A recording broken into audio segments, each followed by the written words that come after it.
Bueno, honradísima con tu presencia.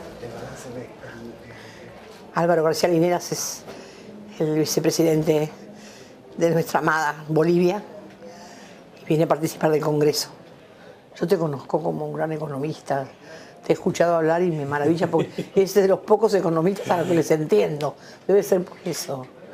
¿Estudias mucho? ¿Seguís estudiando? Desde adolescente me gustó estudiar ciencias sociales y en particular economía. Y no he abandonado hasta el día de hoy ese hábito de la lectura, menos que antes, evidentemente ahora por la vicepresidencia, pero me he formado e intento estar al tanto de los debates contemporáneos, y al tanto de las herramientas de la economía y al tanto de cómo la economía puede ser una herramienta al servicio de la gente. Entonces, me esfuerzo, pero soy autodidacta en verdad en economía, no soy un economista, soy un matemático. Pero ¿Hay mucha diferencia entre la matemática y la economía? sí, porque aunque te ayuda, la matemática es muy estética, es muy armonioso. Y la economía no siempre funciona con armonía. Pero lo que hay que hacer es utilizar la lógica argumental de las matemáticas para intentar utilizarla en la economía y especialmente para hacerse entender, ¿no? Pero me resulta un poco difícil utilizar las herramientas, las matemáticas en economía, porque en la economía hay bastante incertidumbre y depende mucho del temperamento también de las personas. Y eso en matemáticas como que no hay. Como que no hay. Pero como yo veo es que los conceptos económicos lo que hacen es resumir, comprimir en una frase, en una categoría, la vida diaria de las personas en su actividad de abastecimiento, de previsibilidad, de mejora o de desmejora de sus condiciones de vida diarias. Entonces, de ahí nace. Pero a veces algunos economistas lo que hacen es jugar con palabras. Cuando uno entra a la lógica de jugar con palabras, la economía se vuelve incomprensible y pierde su sustento de verificación. Entonces, considero yo una necesidad y una obligatoriedad que cuando uno habla de economía, permanentemente tiene que traducir de dónde salió ese concepto. Cuando uno habla, digamos, del PIB, Producto Interno Bruto, es una buena categoría si uno explica a la gente que su actividad diaria en el transporte, en el comercio, en la fábrica, sumada en conjunto y valorizada como riqueza, da el PIB. Pero si uno se queda utilizando el lenguaje críptico de los economistas sin regresar a la cotidianidad, no solamente que no tiene quien le oiga, sino que no va a volver eficaz su conocimiento y va a quedar como una mera abstracción, como un mero juego de palabras y de lógica, que está bien para quienes tienen el tiempo y les pagan para hacer eso, pero que no le llega al ciudadano de a pie. Entonces es obligación de un gobernante, de un buen economista, usar los conceptos, pero rápidamente bajar a la cotidianidad para mostrar en lo que usted va a comprar al mercado, en lo que el asalariado recibe al finalizar del mes su salario, en lo que gasta para salud y educación, el significado de esas categorías económicas. Si no tiene esa habilidad para traducirlo en lo cotidiano, está perdiendo un poco el tiempo. Como tenemos que ir a la charla, te dejo que digas lo que quieras, lo que quieras, lo que quieras. Este programa sale en Canal 7, el canal del Estado, a la mañana y te va a escuchar todo el pueblo argentino. Lo que quiero decir a los que nos están viendo es que me siento muy feliz de estar a tu lado. Me siento muy feliz de estar al lado de ustedes. Son mucho para muchos. Y las queremos, y las necesitamos, y las admiramos. Y cada vez que me paro frente a usted, me estoy parando frente a mi historia, a mi vida, a mi familia, a mi tierra, y me tengo que rendir frente a ella. Eso es lo que siento. Muchas gracias. Gracias, muchas gracias.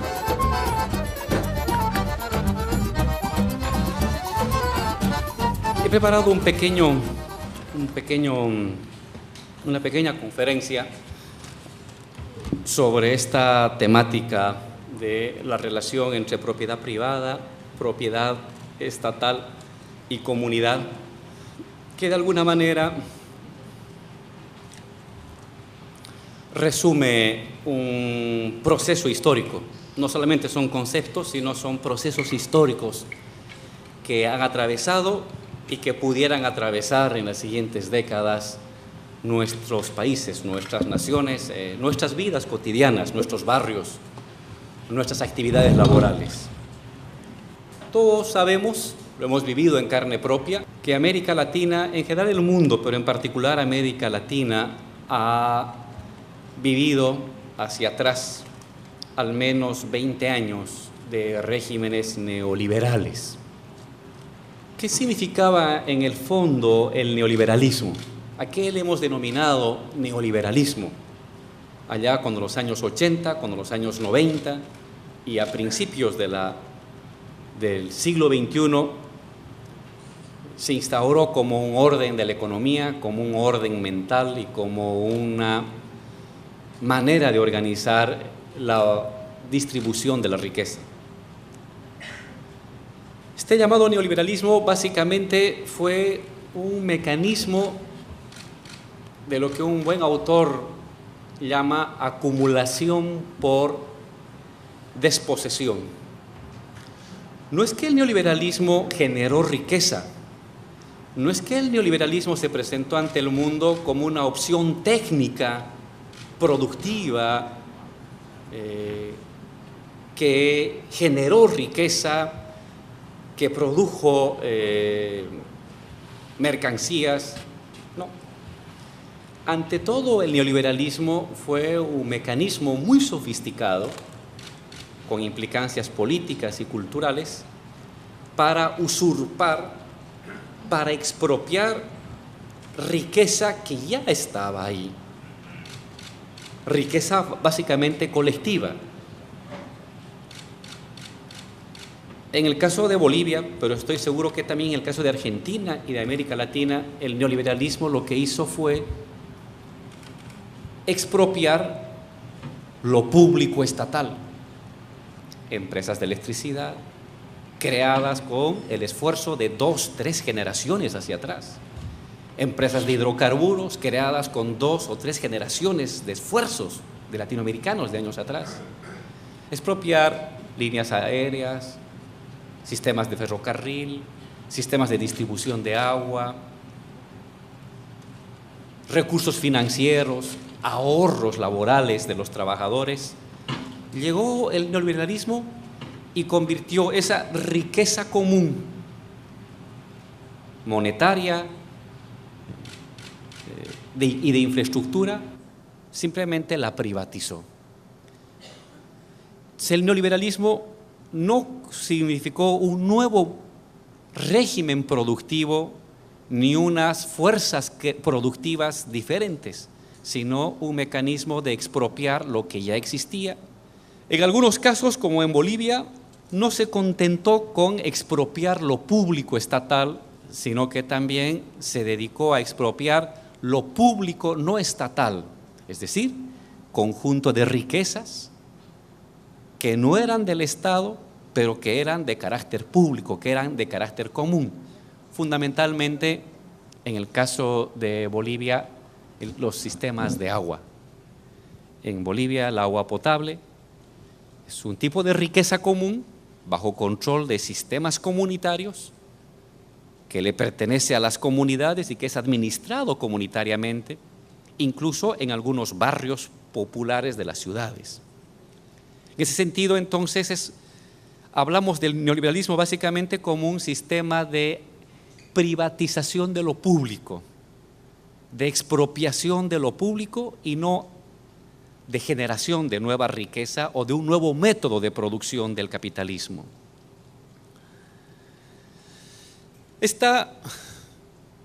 privatización de lo público, esta privatización de lo común estatal y no estatal, dio lugar a una segunda característica del neoliberalismo latinoamericano y mundial, que es la externalización del excedente económico.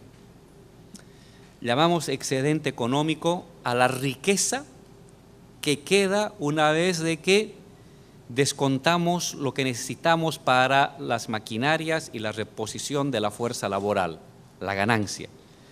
Las ganancias que sacaban de nuestros países lo externalizaban, lo exportaban como réditos y como utilidades a los países de origen de las empresas. Esto dio lugar entonces a una descapitalización de las sociedades latinoamericanas, mientras que por un lado seguía pendiente la crisis de la deuda, gobiernos que seguían prestándose la plata del extranjero, por otro lado, paralelamente, mayores recursos monetarios salían a raudales de nuestro país para ir a las casas matrices de las empresas que se habían apropiado, que se habían adueñado de los recursos públicos estatales y no estatales. Una tercera característica del neoliberalismo fue la financiarización de la acumulación, es decir, que las principales ganancias no se dieron por la renovación tecnológica, por el descubrimiento de nuevas maquinarias o de nuevos conocimientos productivos, sino fundamentalmente por la especulación financiera, la especulación bancaria, la especulación con bonos, que generó excesivas ganancias de manera especulativa. Se especulaba con los fondos de pensiones, se especulaba con las reservas de gas, se especulaba con las reservas de minerales. No se los producía fundamentalmente, sino que se especulaba con las potenciales ganancias que podría dar a futuro, creando lo que algún economista ha denominado las burbujas financieras, que después, en los años 2000, irán a explotar, irán a reventarse. Por último, una cuarta característica del neoliberalismo en el mundo y en América Latina fue la explotación laboral a través de la flexibilización. Es decir, la reducción, la contracción de los derechos laborales. Si antes había habido, en los años 40, 50 y 60, en América Latina, contingentes obreros sindicalizados, con derecho al seguro social, con bonificaciones, con prestaciones sociales, en los tiempos neoliberales va a comenzar a generalizarse la contratación de jóvenes, una nueva generación de trabajadores flexibles, no solamente que se vuelven polivalentes, capaces de desempeñar distintas actividades, sino que carecen de derecho a sindicalización, no tienen seguro, no tienen prestaciones sociales, no tienen garantías laborales y pueden ser contratados el día de hoy y despedidos mañana. Entonces, tenemos un esquema general de neoliberalismo: privatización de recursos públicos, externalización del excedente, especulación financiera y explotación laboral, que va a caracterizar a la mayor parte de nuestras sociedades latinoamericanas. A este esquema económico, se ha debatido ya muchas veces, le va a acompañar el llamado consenso de Washington, los procesos de desregulación y el achicamiento de los estados para dejar que la libre empresa, en verdad el más fuerte, domine las relaciones económicas, y la construcción de un sistema político corrupto y de un sistema político que va a intentar introducir en la mente y en los espíritus de las personas la idea de que democracia es solamente elección de autoridades, de que la democracia es entregar a un funcionario público un cheque en blanco que dura 5 años y no hay derecho a devolución ni derecho a queja. El esquema del liberalismo político, ¿no? Sistema de partidos, elección cada 5 años y pare de contar. La lógica política, que es una forma de privatización de la política, que va a acompañar a la privatización de los recursos públicos, estatales y no estatales. Este esquema económico, político y cultural llamado neoliberalismo va a ocasionar en nuestras sociedades impactos inmediatos, comenzando por los procesos de desindustrialización. Todo ese esfuerzo colectivo iniciado en los años 30 para crear una base material industriosa en América Latina sencillamente va a quedar aniquilada ante las mercancías más baratas que podían venir del extranjero, fundamentalmente de países transatlánticos. Segundo lugar, junto con esta desindustrialización acelerada de la economía latinoamericana, vamos a tener un proceso de debilitamiento de los estados. Pero en el fondo va a ser una mentira. No es que los estados no van a dejar de existir, sino que los estados van a abdicar y utilizar sus mecanismos coercitivos para trasladar recursos públicos al ámbito privado. En tercer lugar, vamos a asistir a lo que se denomina una dualización de la economía. El surgimiento de núcleos reducidos, urbanos, altamente tecnificados, con circulación de mercancías, régimen laboral, régimen salarial y alrededor de ello una economía informal, una economía sin regulación, una economía en proceso gradual de desasalariamiento, una economía sin derechos y una economía que va a ser considerada por el neoliberalismo como irrelevante e innecesaria. Todo el mundo de la llamada informalidad. En cuarto lugar, vamos a asistir a un proceso de fragmentación laboral. El trabajo flexible va a dar lugar al trabajo precario. Precarización, desterritorialización del trabajo, que va a significar la extinción de las antiguas ciudadelas y de la antigua cultura obrera en la que se sustentaba la lucha sindical del movimiento obrero clásico latinoamericano y mundial. Va a surgir una clase laboriosa que se mueve entre el trabajo asalariado temporal, sin derechos, la cuenta propia, el apoyo a la familia, otra vez el trabajo asalariado, que va a significar toda esta regulación salarial. En el fondo, el derrumbe del antiguo movimiento obrero de la gran fábrica, del barrio, de la gran concentración, y va a dar lugar al surgimiento de un nuevo proletariado, disperso, sin organización, precario, desterritorializado, sin cultura cohesionada, sin capacidad política. Este modelo económico y estas implicancias duraron aproximadamente 20 años en el continente. Está claro que esta ilusión que nos vendían de que todos íbamos a ser modernos, casi europeos, si manteníamos este ritmo de lógica privatizadora, estaba claro que se iba a romper como un cristal quebrado, clisado por la piedra de la realidad dura. Y eso es lo que comenzó a suceder toda la década, la primera década del siglo XXI. Vamos a asistir a los momentos de las grandes rebeliones en América Latina. Va a surgir de manera diferenciada, con distintas velocidades y distintas densidades, modelos alternativos o propuestas o acciones económicas de carácter alternativo a este régimen de acumulación por disposición llamado neoliberalismo.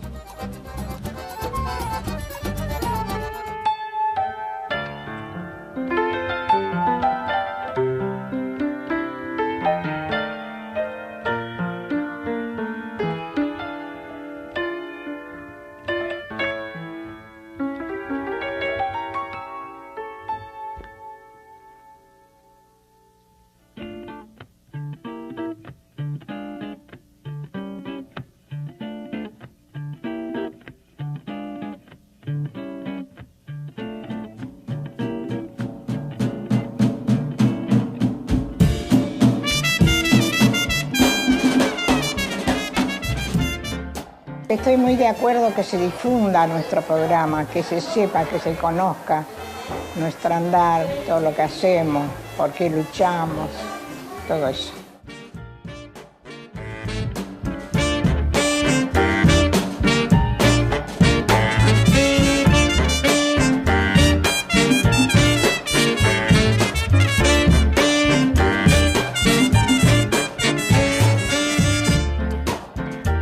Bueno, buenas tardes, compañeros.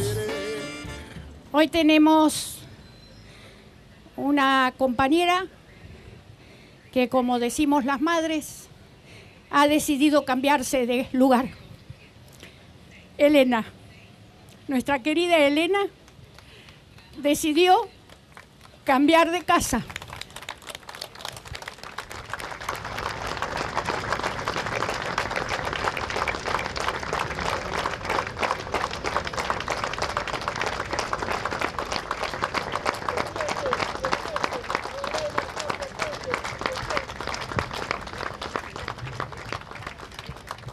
Está junto a todas las compañeras. La inoperancia no es solamente el caso de Macri y sus colaboradores. Es cuestión de preguntarse y preguntarles a dónde quieren llegar. ¿Qué los lleva a hacer todo en contra de los ciudadanos de Buenos Aires y de la ciudad? ¿Por qué ese empecinamiento? Se creen dueños de la misma, como si fuera su empresa, y los ciudadanos sus empleados. ¿Qué hay detrás? Enrejar el Parque Centenario, evacuar a los trabajadores feriantes. ¿Qué beneficio trae? Ahora, fuera de toda lógica, hacer una tala indiscriminada, un asesinato de árboles emblemáticos, como pulmón y disfrute de la mirada, quitar jardines. Hemos visto podas que son mutilaciones para poner el Metrobús. Eso es ilegal, pues no fue aprobado en la legislatura. Debe hacerse con todas las reglamentaciones. Por abajo pasa el SUTC. Macri, ¿puede contestar por qué para ciertas cosas dice no tiene plata y para otras le sobra? Vuelvo a preguntar, ¿qué hay detrás? ¿Será algún negociado?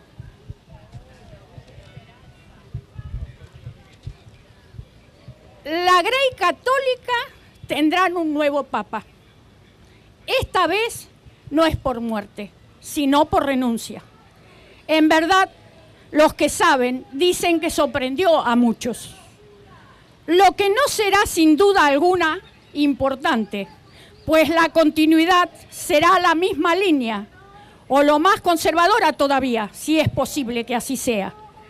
Los que suenan tienen currículo súper conservador y son del Opus Dei más recalcitrante. No esperemos cambios favorables para nada en esta sucesión, como siempre.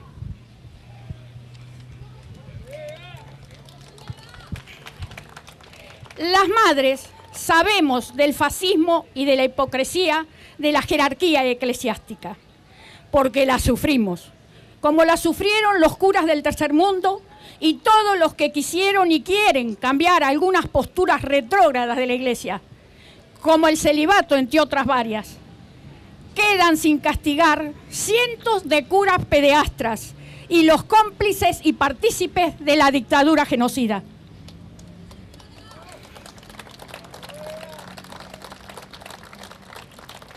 Estamos en una semana de fiestas carnavalescas. El éxodo ha sido fabuloso. Por suerte, mucha gente puede viajar y disfrutar. La vuelta de las festividades del carnaval han recuperado los corsos. Espera que falta la... Y en ellos la actuación de las murgas, que actúan en distintos barrios. Como siempre, las murgas son un reclamo popular con alegría. Me quedó en la mente unos estribillos que leí. Uno reclamando contra el enrejado del Parque Centenario que decía: la seguridad no se combate con rejas. Y la otra decía: usás escarapela en cada fecha nacional. pero depositas la plata afuera, porque de chiquito sos liberal. La verdad que son muy ingeniosos para reclamar. Seguiremos trabajando en la campaña por la ley de medios con muchas adhesiones, por cierto. Esta mañana estuvimos en tribunales, pero para algo muy lindo. El juramento a juez de un compañero nuestro, abogado desde el comienzo de las madres, Antonio. Estuvo con nosotras siempre, en las buenas y en las malas. Es una gran alegría y es la inserción en la justicia de un juez que merece nuestra confianza. Sin duda, es una muy buena noticia. Hasta el jueves, compañeros. Alerta, alerta, alerta que están vivos todos los ideales de los desaparecidos. Alerta.